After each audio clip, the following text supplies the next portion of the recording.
Om Shri Sai Ram, Ram Katha Ras Vahini by Bhagwan Shri Satya Sai Baba, Chapter 28, 10 Heads Roll.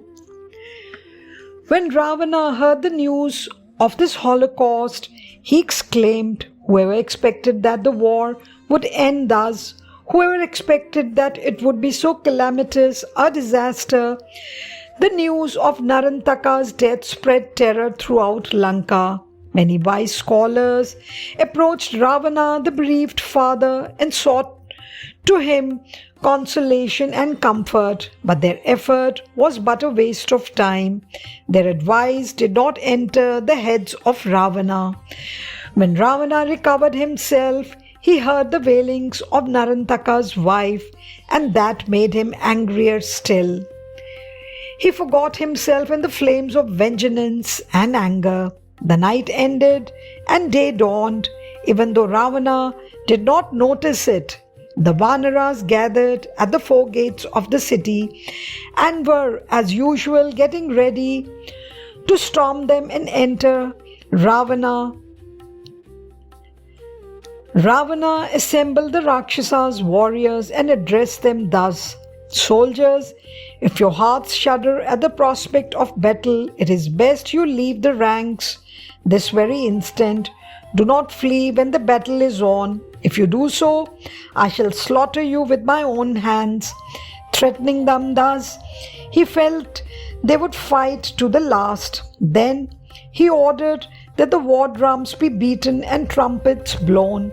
Like darkness intensifying mountain peaks, the Rakshasa warriors marched forward in serried ranks. A series of bad omens assaulted them. Ravana, who boasted of his physical prowess, did not pay heed to them. The weapons he held in his grasp slithered down. The charioteer who had taken his seat fell from his perch. The elephants and horses marching forward to battle started wailing aloud. All round, dogs and foxes set up a cacophony of grief. Owls hooted ominously as if announcing the doom that loomed over Lanka.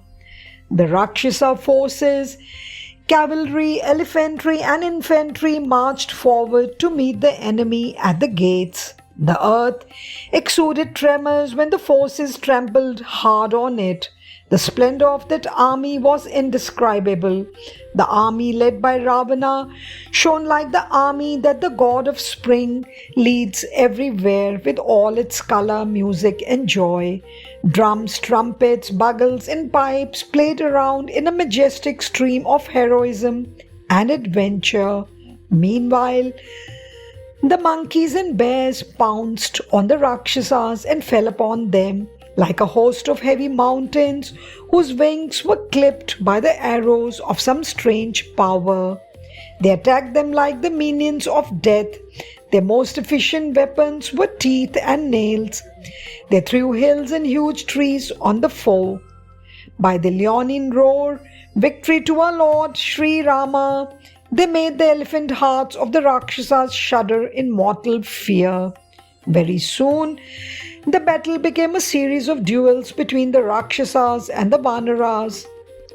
The cry, victory to Rama, was met by the cry, victory to Ravana. The Rakshasas fought like the emissaries of death. The Vanaras bled from many wounds. They pounded the enemies heavily with their fists. They tore them to pieces with their teeth. They kicked them in the ribs with their feet. They held them in their grip and tore them apart. They pulled out their entrails and wore them round their necks. Ravana saw with alarm the decimation of his army. He took up his bow and shot arrows at the soldiers of his army, fleeing for life from the field of fury. The Vanaras were inspired when they saw Ravana filled with anger at his own warriors. They yelled in joy and leaped towards him in large numbers. They aimed peaks and trees at him. Ravana turned all around him and encouraged his soldiers to stand firm. The Vanaras fled in all directions, unable to meet the onrush. They wailed, "O Lord, Sugriva, Sugriva, save us, save us." Earth and sky were darkened by the showers of arrows sent by Ravana. The Vanaras ran to the far corners of the land. Chaos prevailed in the camp. Lakshmana noticed the situation. He girded up his loins and armed himself with his bow and sheaf of arrows. Prostrating before Sri Rama, he rose with his blessings and proceeded to the field of battle. Lakshmana accosted Ravana and scoffed at him thus, "You villain, what benefit can you gain by slaughtering monkeys and bears? Gaze at me, standing before you like death itself, the spirit of time, come to finish your earthly career." Ravana replied, "Oh, don't I know you? You are the destroyer of my son. I was looking out for you for many days. My heart will find solace only on my killing you this day." Ravana yelled in anger and let loose sharp arrows at Lakshmana. But Lakshmana cleverly cut them into 1,000 splinters. In addition, Lakshmana shot fiery shafts at Ravana, and they succeeded in cutting to pieces the chariot of Ravana as well as his charioteer. Lakshmana rained arrows in deadly groups of 100 and more. They found their mark on the face of Ravana and on his chest, so that he was felled to the ground, having lost consciousness with the blow and the pain. Yet he recovered very quickly and rose up in ferocious anger and directed against Lakshmana the terrible mighty missile that was conferred on him by the first of the Trinity, Brahma himself. When the missile hit him, Lakshmana rolled to the ground. Hanuman saw the fall and he hastened to the side of Lakshmana, shouting imprecations against Ravana. Ravana administered a heavy blow on Hanuman with his clenched fist. It made Hanuman reel in pain, but he steadied himself. He returned the blow even more powerful than the one he had received from Ravana. Ravana was stunned by the impact. He said within himself, "May this fellow's fist be burned to ashes. I never dreamt that a monkey's fist could discharge such a thunderbolt." Meanwhile, Lakshmana recovered from the swoon and rose ready for the fray. Ravana had to be helped into another chariot, having become unconscious again. His charioteer clearly drove the chariot in the direction of Lanka itself. He got back his awareness as soon as he reached Lanka. He ordered that a special destruction yielding victory ensuring ritual called Patala Homa be performed so that he could defeat the enemy at his door. What a big fool was he! Can he ever achieve victory in a fight with Rama? Those who were spying his activities on behalf of Vibhishana carried the news of the Patala Homa to him, and he was alerted in time.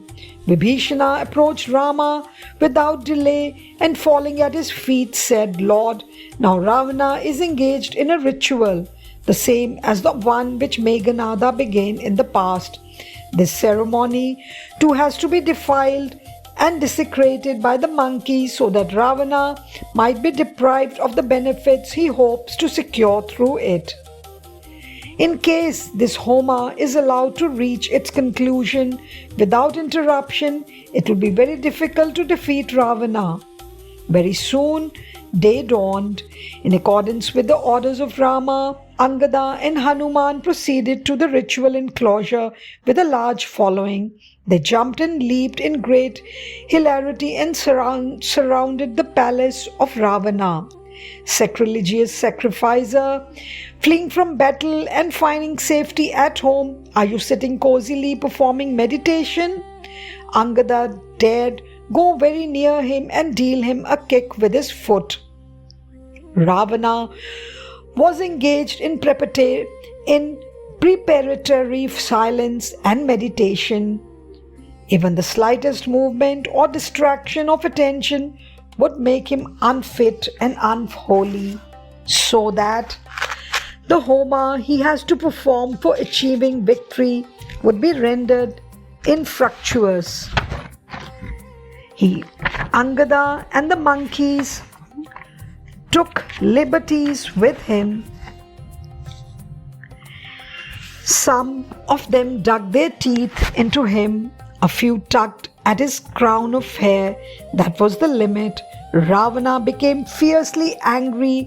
He rose to his feet and catching hold of a few monkeys, he twirled them fast over his head and tried to smash them on the ground. But he could not move even one little step. This became a matter of greater shame. Soon, a regular scramble and struggle ensued between Ravana and the Vanaras. The ritual ceremony he had planned could not be gone through. Ravana was sunk in grief. Rama was informed of all that had happened. Vibhishana and others were happy at the consummation of their strategy. Ravana was badly disappointed that he could not succeed in performing the yaga, but he had to resolve dutifully to proceed to the battlefield. As soon as he started from his palace, bad omens greeted him. Kites flew in and out of his head and his hands, and his crown slipped from its place. He paid no regard to the warnings. He ordered that the war drums be beaten and the clarions sounded. Hundreds of thousands of Rakshasas gathered when that signal was given. The army proceeded to wage a mortal battle against Rama. Rama equipped himself with the arrow case and took the bow in his hand. With his long arms and broad chest, the splendor-filled embodiment of charm stood on the battlefield, the very picture of heroic might. The gods assembled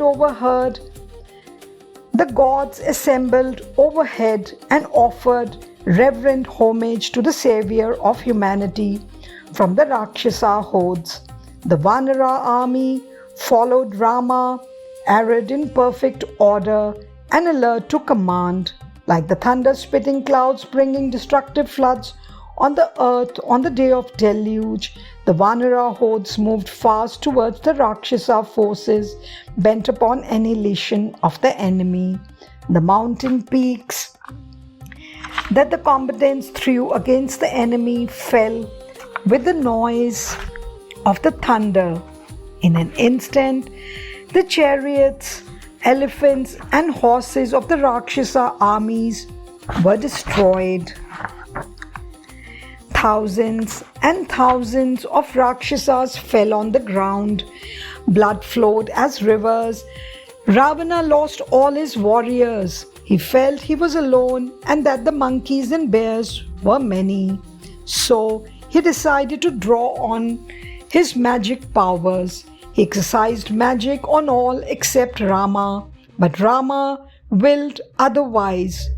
Through his will, Ravana saw wherever he turned a vast ocean of Vanara hordes, with Rama and Lakshmana in the vanguard leading the forces. At this, Ravana realized that his magic could not produce any effect. Soon, Rama called to his presence the Vanaras and told them in grave seriousness, "You are all exhausted by the long and hardy battle. Go and take rest now. Watch the fight between Rama and Ravana."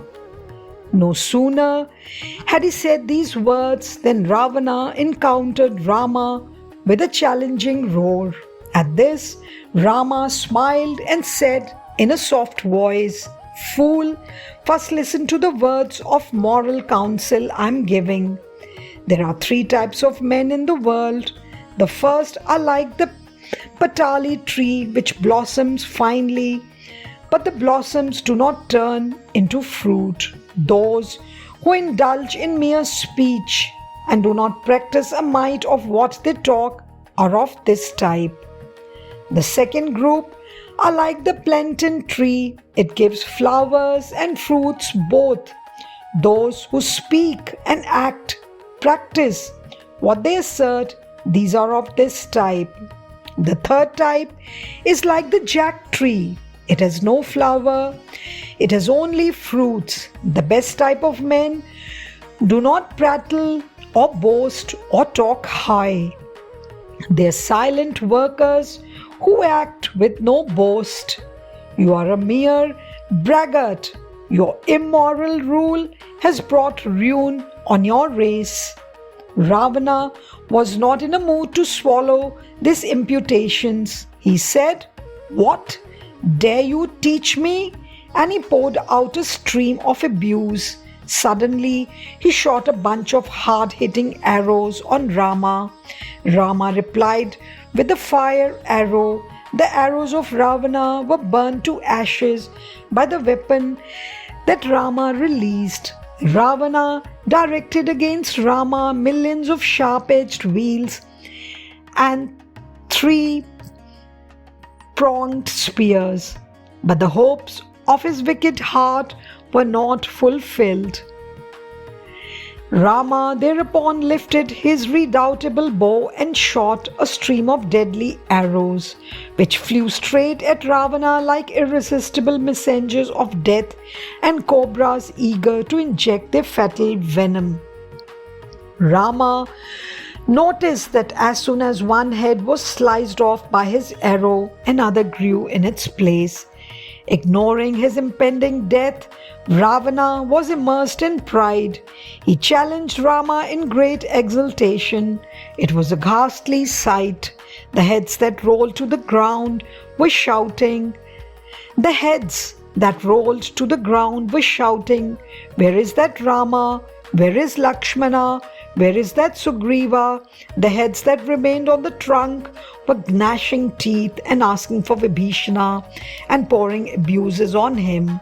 They said, "Brother of mine, shame on you for awaiting the news of your brother's death so that you may succeed him on the throne. You are not a hero, you are a cowardly ascetic. Fie on you. No one should look you in the face." Soon the lost heads reappeared, and Ravana fought most fiercely and with unequaled valor. Lakshmana, Sugriva, and Angada watched him and admired his prowess. Finally, Rama resolved that the end of Ravana should no longer be delayed. His iniquities were multiplying with every passing day. Nala, Nila, and other Vanara heroes were casting rocks at Ravana and hurting him greatly. But the dusk of evening intervened and the battle ended for the day. That night, Trijata sat near Sita describing the battle between Rama and Ravana. She told her that whenever Rama sliced off her head, another grew in its place. Sita's face paled at this news. She sank in sadness. Trijata was surprised at this development. She said, "Do not yield to anxiety. His heart has your form enshrined in it. That is the reason why the heads grow." At this, Sita became both sad and happy. Trijata hastened to add, "Sita, have no doubt, his end is imminent. Rama will triumph. Rama too is remembering you every time he shoots an arrow. He too has your form in his heart. So the end is prolonged until the moment comes when Ravana gives up your memory for a short while. That moment will spell his doom. He will be killed that instant." Ravana filled the next day of the battle with his magic mystery. The battlefield was filled with his creations, ghosts, airy beings, and sprites with bows and arrows. Female spirits danced around, holding swords in one hand, gorging blood from skulls held in the other. hold, beat, kill, they yelled in screaming voices. In whichever direction the Vanaras advanced, they were met by high walls of fire. The monkeys and bears were astounded. A thick rain of sand fell without stop on the Vanara forces. Ravana rode in glee at the plight of his enemy. Lakshmana, Sugriva and others were incapacitated. The warriors prayed pathetically to Rama to come to their help. Rama was besieged by many Hanumans created by Ravana's magic. Each Hanuman carried huge mountain peaks. They also attempted to bind Rama in the knots of their tails. The tails coiled and grew over many miles in all directions. But Rama shone unconcerned and unharmed, blew like a fresh blossom in the midst of all the carnage and confusion. He knew that it was all the frail product of Rakshasa magic. He laughed within himself at the efforts of Ravana to mystify him. With a single arrow shot from his bow, he destroyed all the very defects of that magic skill. The monkeys and bears saw the frightful scenes disappear in a trice, and they were happy. The entire thing melted away as fog before the rays of the sun as soon as the arrow of Rama entered it. The Vanaras caused a hailstorm of stone to fall on Ravana. They jumped all around him with the missiles. Rama then selected a sharp arrow and shot it straight at Ravana. It sliced off a head, another grew on the spot in a trice. It happened again and again. Rama watched the fun and seemed to be enjoying it. He remembered the phenomenon of greed coming in place of gain. As soon as something is gained, greed for more is born. He pictured the falling head as gain and the growing head as greed. The battle that ensued between Rama and Ravana was fought with incomparable and unexcelled fury. The saying goes that the ocean is like the ocean and the sky is like the sky. They cannot be compared with any other phenomenon. So too, the battle between Rama and Ravana was that battle alone as equal to it. The battle lasted for 18 days. Rama was not in the least exhausted by the fighting. It was a sport, a pastime for him. There were a few days left before the 14 years' exile was to end, so he could well afford to engage himself in the game of war. If Rama decides on the finale, how can Ravana postpone his end or exchange the decision? When the allotted days were over, everything conspired to create bad omens for Ravana. Dogs howled, foxes moaned, donkeys brayed, birds and beasts set up piteous wails. Balls of fire dropped from the sky. Sudden bursts of flame became evident in all directions. The heart of Mandodari, the queen, beat loud and fast. Every idol in every home and temple in the island shed tears in plenty. Torrenoids spread havoc over hill and dale. Alerted by these calamitous signs, the gods knew that the end of Rakshasas was near, and they gathered overhead to witness the triumph of righteousness, shouting, "Jai, Jai," welcoming the victory. Then Rama got a bunch of 31 arrows at the same instant on Ravana. They darted like deadly cobras. One arrow entered the nectar jar that Ravana had underneath his navel. The rest, the 30, sliced off his heads and hands. When the heads and limbs rolled on the ground, they hopped about and rose and fell in frantic dance for some little time and then lay quiet. Thus Ravana rid himself of life and reached heaven. The day was the 14th of the bright half of the Chaitra month. That instant, a host of heavenly drums resounded from the sky. The splendorous spirit of Ravana merged in Rama. Struck by that vision, the Vanara warriors were aghast with wonder. They were amazed at the valor and heroism of Rama in the battle against Ravana, which lasted full 18 days. They exclaimed with one voice, "Victory! Victory to Rama!" Hearing that Ravana had died, his queen Mandodari collapsed on the floor. When she recovered, she hastened with her maids to the corpse of Ravana and wailed aloud. She collected the heads and was stricken with grief at the tragic fate of her lord. She recited with fond reminiscence the exploits of Ravana in the past. "Lord, you had overwhelmed and subjugated the entire creation.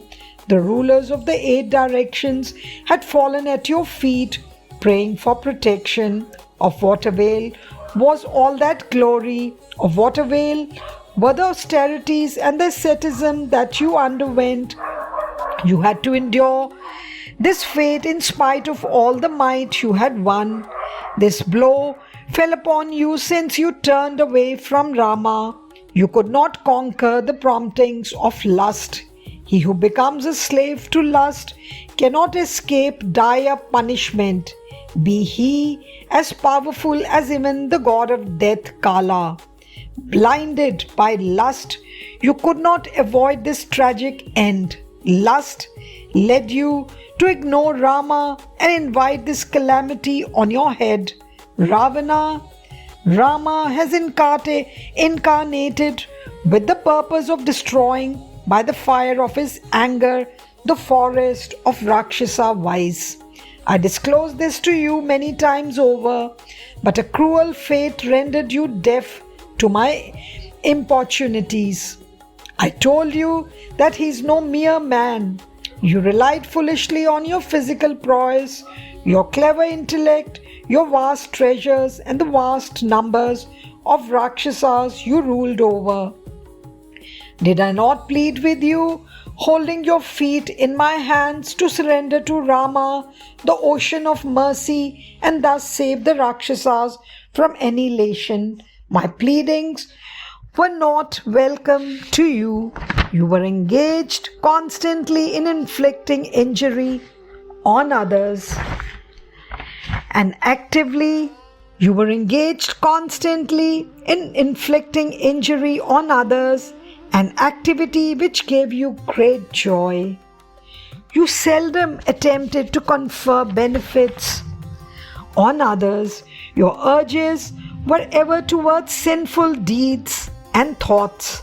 In spite of this, Rama has conferred his blessings and your spirit has merged in him. What great compassion is this! You died at his hands. This is a fortune that few can achieve. Why? Rama came into this world in human form for this special purpose of killing you. The royal road to the destruction of the Rakshasa race has laid by the Rakshasa ruler himself. This will be known as your greatest achievement. This is the supreme example of your protective skill. Is this the final result of all your austerity and spiritual sadhana? Rama, have you done this to prove that no one can escape the consequences of his deeds? What greater example for that law can there be? This calamity brought about by him is here for all to see and learn from. Mandodari wailed for long, sitting by the side of her lord. Mandodari had realized through her wisdom that Rama was the Parabrahma itself, the universal oversoul, the absolute.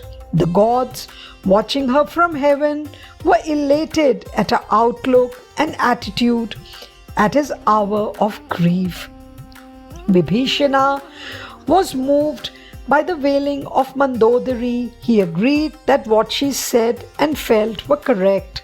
Rama and Lakshmana approached Vibhishana and consoled him. They directed him to perform the funeral rites for his deceased brother, and according to that order, he too carried out all the prescribed rites and rituals at the proper places and with correct ceremonial. Mandodari and other women also offered water offerings sanctified with mantras and til. Every time of the funeral rite was gone through in correct order without any hitch or disturbance by Vibhishana, who was all the while comforted and consoled by Rama. Rama said that when the curses Ravana had invoked on himself by his sins had ripened and fulfilled themselves, he was killed, and so there was no reason why the death should be lamented.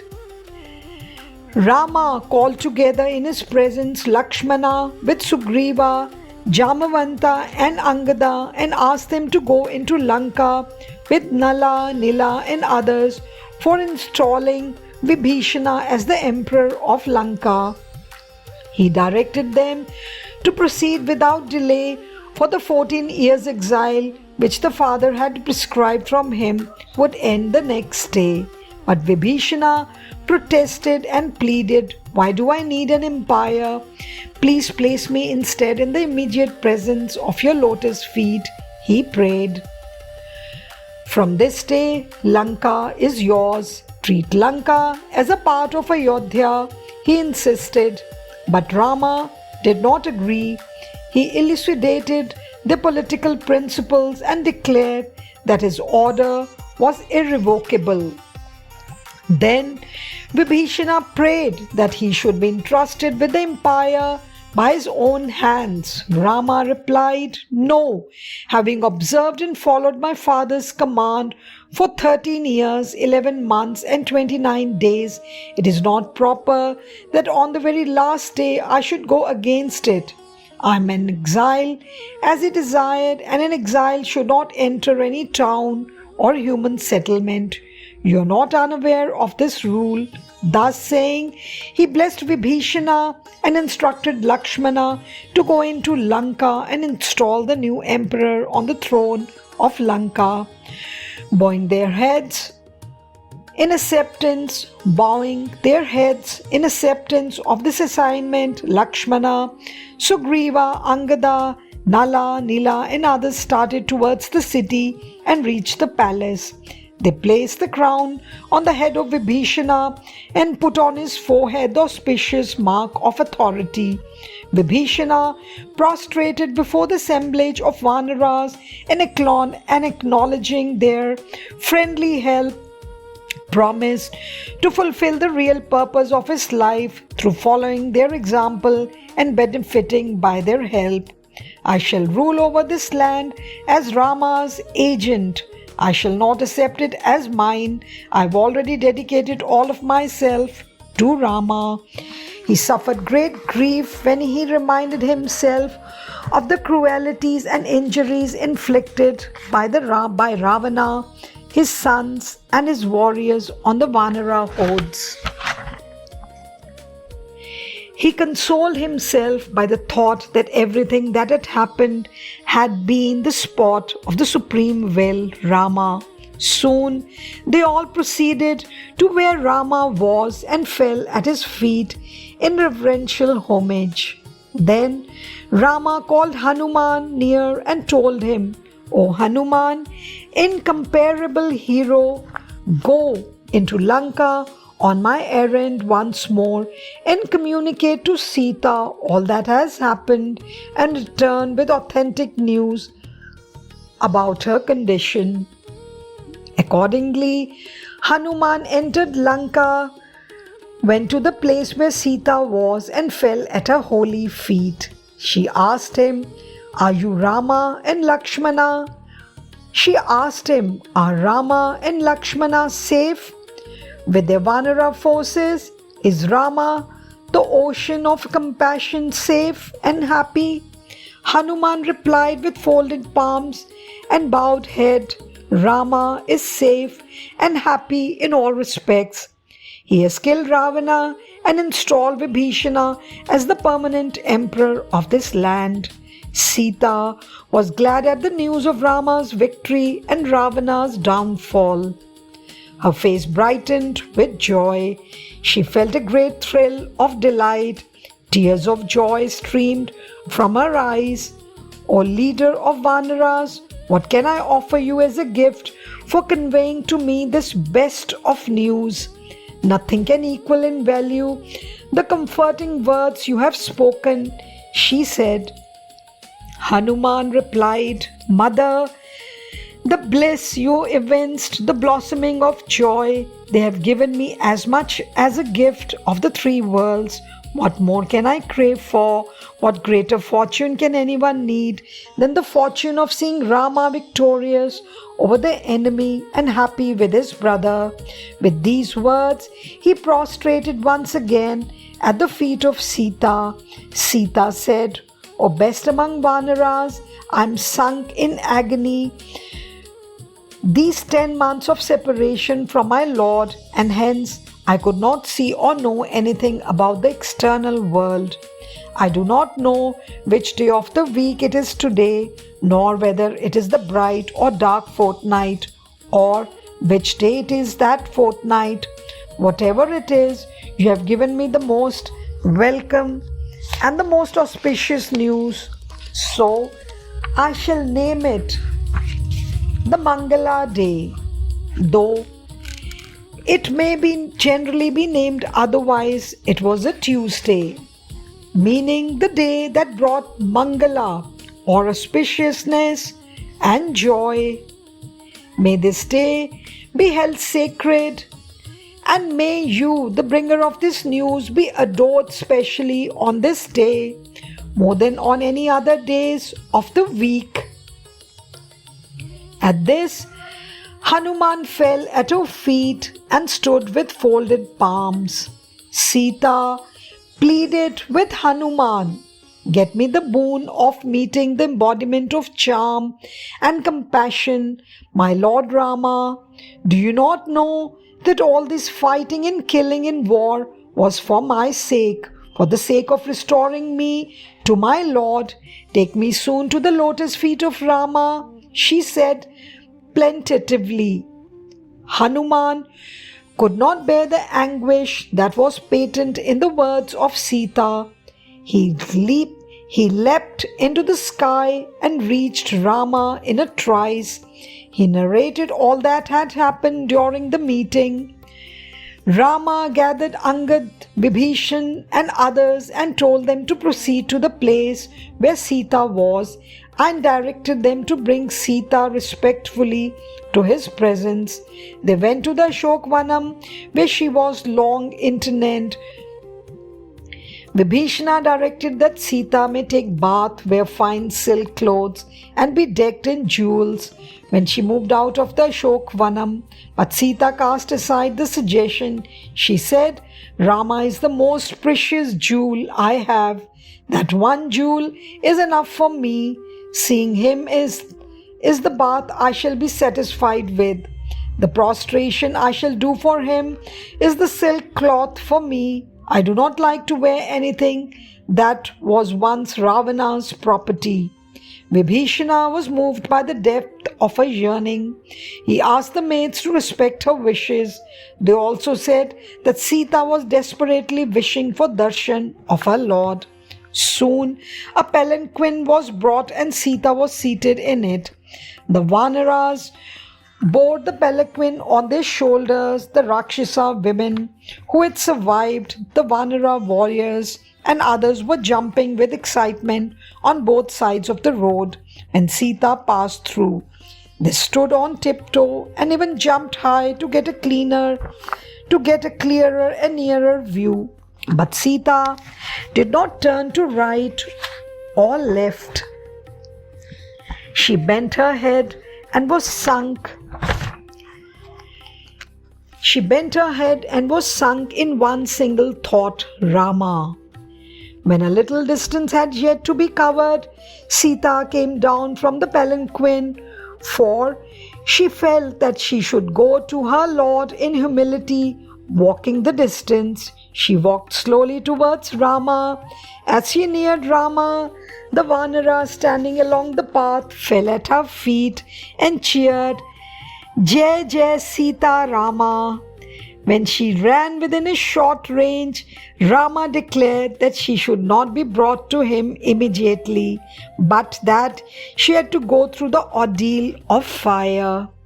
At this, the Vanaras were stunned into silence and despair, but they had to go and collect dry sticks and fuel for lighting and feeding the fire for the rite of ordeal.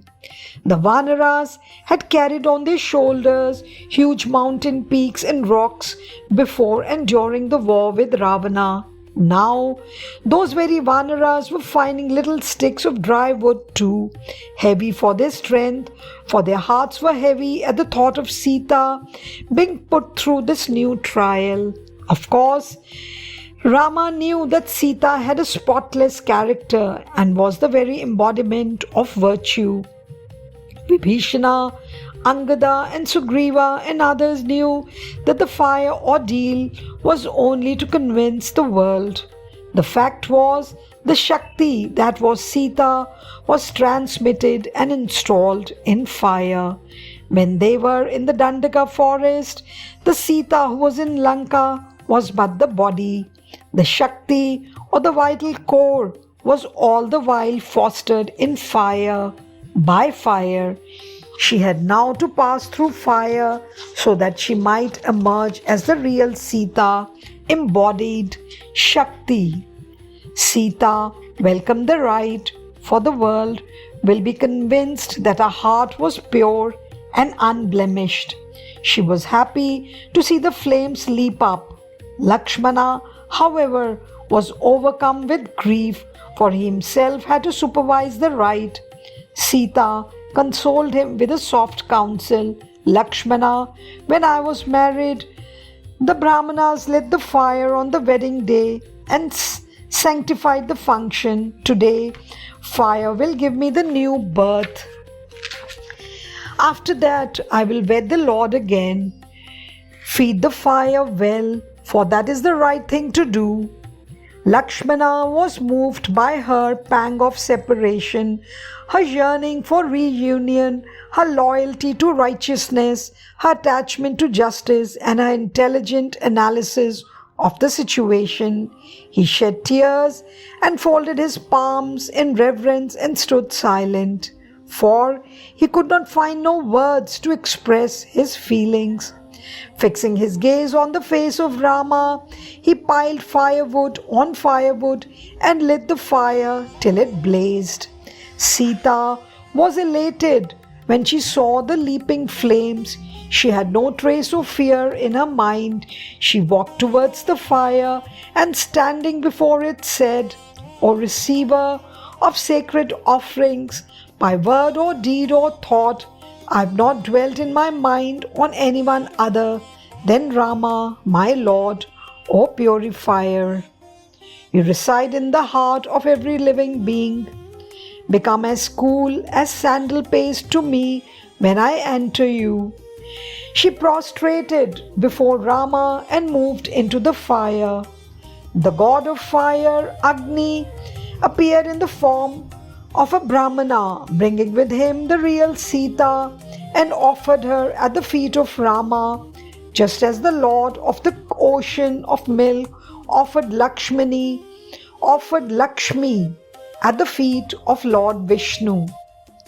She shone on the left of Rama like a golden lily by the side of a full-blossomed blue lotus. The gathering of gods expressed their joy by sounding heavenly drums and trumpets. Vibhishana hurried into the city and brought clothes and jewels fit for divinity in the aerial chariot named Pushpaka. He placed them before Rama. Rama asked them that the chariot be taken high up in the sky and the valuables be showered from there on the people below. Vibhishana did as directed. The Vanaras grabbed whatever fell on them to near them. They mistook the gems to be fruits that were red and ripe. When they found from the taste that they were stones, they cast them away in disgust. Rama and Sita enjoyed this fun and laughed in sympathy. Many Vanaras and bears wore the clothes they secured and approached Rama in gratitude. Dressed in multicolored costumes, they danced about in ecstasy. Rama appreciated them and addressed them most graciously. O Vanaras, through your prowess and valor, I was able to destroy Ravana and place Vibhishana on the throne of Lanka. Now you can all return to your own homes. I shall always be with you. You need not have no fear hereafter. Rama consoled and comforted them all by the gracious gesture, promising his eternal protection and assuring them that there will be no occasion for them to fear anyone or any calamity. The Vanaras and others were overwhelmed by gratitude for the love he showered on them. They lost all moorings of their minds. They stood folding their palms in reverential homage and said, Lord, your words are in consonance with your majesty. They confuse us and render us dumb. We are weaklings. You are our protector, our guardian. You rule over the three worlds. Can a fly ever claim to have given help to the eagle? Can a tiny lamp claim to reveal by its light the sun? The Vanaras fell at Rama's feet and stood with tear-streaming eyes. The Vanaras and bears felt they had to obey the orders of Rama, however unwilling they were to depart from his presence. They turned towards their homes with mixed feelings of joy and grief, praying to Rama for his continued blessings and with the form of Rama imprinted on their minds. Nala, Sugriva, Hanuman, Vibhishana and other leaders and warriors could not give utterance to their feelings. They stood silent with looks fixed on the face of Rama, trying to subdue their anguish. Observing the depth of their love and attachment, Rama had them seated in the aerial chariot named Pushpaka, which he was ascending. Jai Sai Ram. Saishwaraya vidmahe Satyadevaya dhimahi Tanna sarva prachodayat. Om Saishwaraya vidmahe Satyadevaya dhimahi Tanna sarva prachodayat. Om Saishwaraya vidmahe Satyadevaya dhimahi Tanna sarva prachodayat. Om